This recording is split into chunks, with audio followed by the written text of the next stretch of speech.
Hey y'all, so today I'll be demonstrating a lace closure sew-in. We use 3 bundles and a little bit of a 4th bundle. Here I am just braiding my normal braid pattern, my famous braid pattern that I like to use for lace closure sew-ins.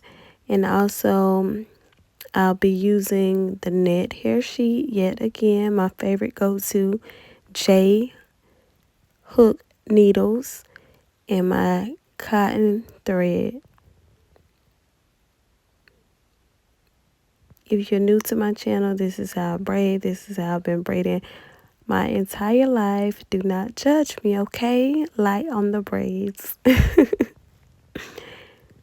Also, make sure that you subscribe to my channel, hit the like button, hit the notification bell, and stay tuned for more in-depth weave installs, cuts, colors, and random vlogs with yours truly.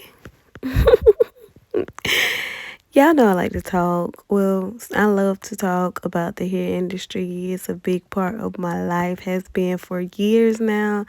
And I have a lot to talk about. I have a lot to say. So make sure you subscribe and hit the notification bell.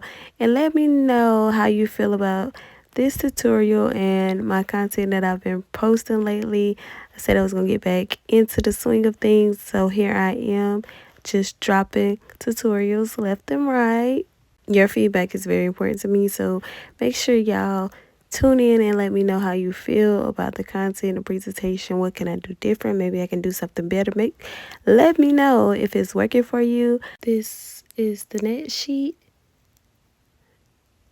the cutting process for this bob look. And this is the finish. Shake your bob, shake your bob. The bob is definitely bobbing. My girl was definitely feeling herself. Stay tuned for more content. Hit the notification bell, subscribe, and like my channel. Love y'all. Okay, bye.